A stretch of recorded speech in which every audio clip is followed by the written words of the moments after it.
સૌરાષ્ટ્ર જ્ઞાનપીઠના શૈક્ષણિક સંકુલમાં professor doctor Ramnikbhai ભુવાનો ભવ્ય નિવૃત્તિ સન્માન સમારોહ યોજાયો. નમસ્કાર, સહજ જનસંદેશ સાથે હું છું ગોપાલ ભેસાણીયા. ભેસાણ તાલુકાના બરવાડા ચોકડી ખાતે આવેલ શ્રીમતી દુધીબેન આંબાલાલ ગુંડલિયા એજ્યુકેશનલ ફાઉન્ડેશન સંચાલિત સૌરાષ્ટ્ર જ્ઞાનપીઠ શૈક્ષણિક સંકુલ ભેસાણ તાલુકાના અગ્રણી અને સૌથી વિશાળ શૈક્ષણિક સંકુલ ખાતે 33 વર્ષ સુધી પ્રિન્સિપાલ તરીકે નિષ્ઠાપૂર્વક સેવા આપનાર પ્રોફેસર ડોક્ટર રમણીકભાઈ ભુવાના સન્માનમાં ભવ્ય નિવૃત્તિ વિદાય સન્માન સમારોહનું આયોજન કરવામાં આવ્યું હતું. કાર્યક્રમમાં સંસ્થાના હોદ્દેદારો, શિક્ષકો, કર્મચારીઓ, ભૂતપૂર્વ વિદ્યાર્થીઓ, વર્તમાન વિદ્યાર્થીઓ તેમજ વિવિધ ક્ષેત્રના આગેવાનો મોટી સંખ્યામાં ઉપસ્થિત રહ્યા હતા. ડોક્ટર ભુવાની દીર્ઘ શૈક્ષણિક સેવાઓને ભાવભીની શુભેચ્છાઓ પાઠવી હતી. કાર્યક્રમની શરૂઆત પ્રાર્થના દ્વારા મૈત્રી ભાવનું પવિત્ર ઝરણું મુજ હૈયામાં વહ્યા કરે સાથે કરવામાં આવી હતી. ત્યારબાદ મા સરસ્વતી સમક્ષ દીપ પ્રાગટ્ય કરી કાર્યક્રમનો વિધિવત રીતે પ્રારંભ કરવામાં આવ્યો હતો. સ્વાગત પ્રવચન સંસ્થાની પ્રાથમિક શાળાના આચાર્ય શ્રીમતી ગીતાબેન કથિરિયા દ્વારા કરવામાં આવ્યું. આ પ્રસંગે સંસ્થાના ચેરમેન શ્રી હંસરાજભાઈ ગુંડલિયા, ટ્રસ્ટી રમેશભાઈ હોરા, શ્રીમતી ભાનુબેન, શ્રીમતી મંજુલાબેન સહિતના મહાનુભાવોનું પુષ્પગુચ્છ અને સ્મૃતિ ચિહ્ન આપી સન્માન કરવામાં આવ્યું હતું. કોલેજની વિદ્યાર્થીનીઓએ સુંદર સ્વાગત નૃત્ય કરીને કાર્યક્રમમાં 4 ચાંદ લગાવ્યા હતા. ત્યારબાદ પ્રોફેસર ડોક્ટર રમણીકભાઈ ભુવાનું ચેરમેન શ્રીના વરદ હસ્તે ફૂલહાર, શાલ અને મોમેન્ટો અર્પણ કરી ભવ્ય સન્માન કરવામાં આવ્યું હતું. તેમના 33 વર્ષના સફળ કાર્યકાળને યાદગાર બનાવવા સંકુલના વિવિધ વિભાગ ફેકલ્ટીઓ દ્વારા વિશેષ ભેટો અર્પણ કરી તેમના શૈક્ષણિક યોગદાનને બિરદાવવામાં આવ્યું હતું. નિવૃત્તિ સમારોહની વિશેષતા એ રહી કે પ્રોફેસર ડોક્ટર ભુવાના 33 વર્ષના માર્ગદર્શન હેઠળ અભ્યાસ કરેલા ભૂતપૂર્વ વિદ્યાર્થીઓ ખૂબ મોટી સંખ્યામાં ઉપસ્થિત રહ્યા હતા. તેમણે પોતાના વિદ્યાર્થી જીવનની યાદો તાજી કરી ડોક્ટર ભુવાની કાર્યશૈલી, શિસ્ત, સરળતા, વિદ્યાર્થીઓ પ્રત્યેનો તેમનો પ્રેમ અને શિક્ષણ પ્રત્યેની સમર્પિત ભાવનાઓને યાદ કરી ભાવુક પ્રતિભાવો વ્યક્ત કર્યા હતા. અને પૂર્વ વિદ્યાર્થીઓએ શાલ, સ્મૃતિ ચિહ્ન અને ભેટો અર્પણ કરી પોતાના પ્રિય ગુરુનું સન્માન કર્યું હતું.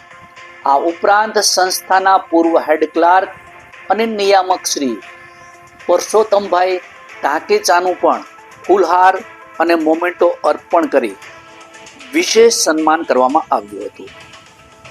ચેરમેન શ્રી હંસરાજભાઈ ગુંડલિયાએ પોતાના લાંબા અને નિષ્ઠાપૂર્વકના સેવા કાર્યને બિરદાવી શુભેચ્છાઓ પાઠવી હતી.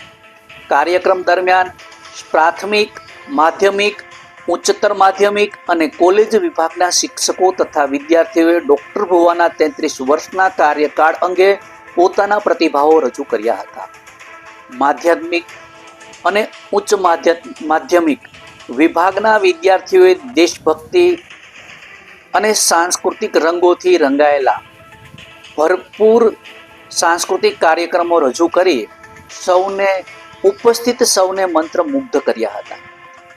સન્માન સમારોહના અંતે નિવૃત્ત થતા પ્રોફેસર ડોક્ટર રમણીકભાઈ ભુવાએ પોતાના સંબોધનમાં જીવનમાં મહેનત, શિસ્ત, સંસ્કાર અને પુરુષાર્થના મૂલ્યો અપનાવી ઉત્તમ નાગરિક બનવા વિદ્યાર્થીઓને પ્રેરણા આપી હતી.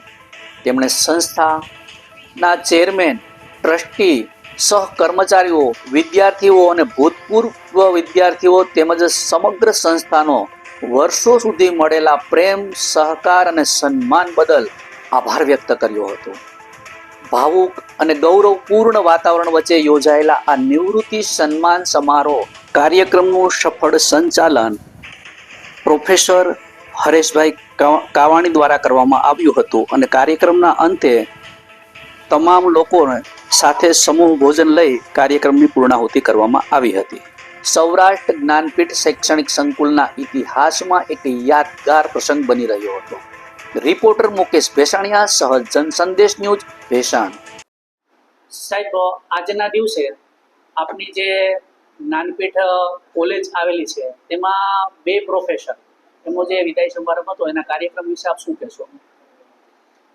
એ કાર્યક્રમ આમાં મારી સંસ્થા બહુ ખર્ચો કે બબકો કરવા નથી માંગતી, પણ એ વાતનો મને આનંદ છે કે ભૂતપૂર્વ વિદ્યાર્થીઓ આટલી સંખ્યામાં હાજર થયા અને એ અમારા માટે એક સર્ટિફિકેટ ગણું છું, સંસ્થા માટે અને પર્ટિક્યુલરલી ભુવા સાહેબ માટે, કે એક ઇન્વિટેશન, સામાન્ય ઇન્વિટેશન આપવાથી આટલા લોકો હાજર રહ્યા. કારણ કે એ બધા અત્યારે સારી પોસ્ટ ઉપર હોય કે સારા ધંધામાં હોય, તો કાર્યક્રમની સફળતા હું આટલા લોકોની હાજરીથી ગણું છું. બાકી તો અહીંની અમારી ટીમે બહુ સરસ મહેનત કરી છે તૈયારીમાં.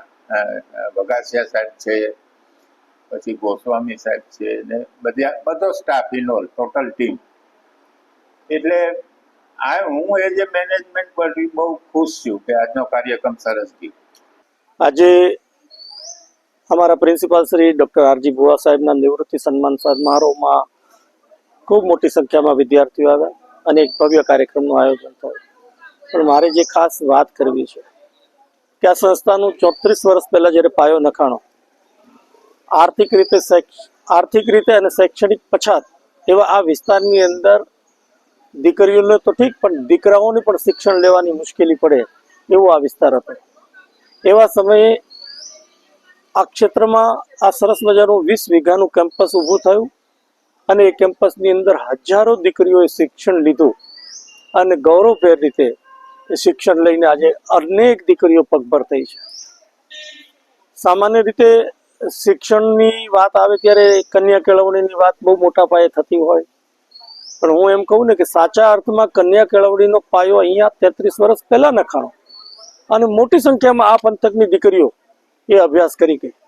કારણ કે આર્થિક અને શૈક્ષણિક રીતે પછાત એવો આ વિસ્તાર, વાહન વ્યવહાર ઓછો, બીજી સુવિધાઓ ઓછી, ગામડાના સામાન્ય વર્ગના લોકો જેની પાસે આર્થિક એવી સંપન્નતા નહીં કે પોતાના પ્રાઇવેટ વાહનો અથવા તો એવા કોઈ ભાડાના વાહનો દ્વારા એ અહીંથી અપડાઉન કરી શકે, અને એવા સંજોગોમાં એ દીકરીઓએ પ્રાઇમરીથી લઈ અને કોલેજ સુધીનું જે શિક્ષણ પ્રાપ્ત કર્યું છે એના માટે ચેરમેન શ્રી હંસરાજભાઈ ગુંડલિયા અને અમારા ટ્રસ્ટી મંડળને અભિનંદન આપવા ઘટે.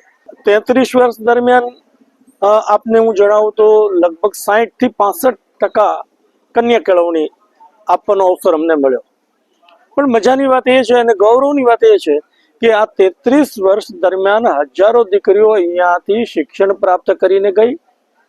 હાયર એજ્યુકેશનમાં અભ્યાસ કરતી એ યુવાન દીકરીઓ અમારી વચ્ચે હતી અને છતાંય આ સંસ્થાને ક્યારેય પણ કોઈ એવો પ્રશ્ન, કોઈ એવી સમસ્યા કે કોઈ એવી વાત, કોઈ એવા કર્મચારી વિશેનો કોઈ આંગળી ચીંધીને ન જાય એવી નિષ્ઠાપૂર્વક અને એવા ચારિત્ર સાથે આ સંસ્થાના કર્મચારીઓએ કામ કર્યું, જેની આગેવાની અમારા પ્રિન્સિપાલ ડૉક્ટર રમણીકભાઈ ભુવા સાહેબે લીધી.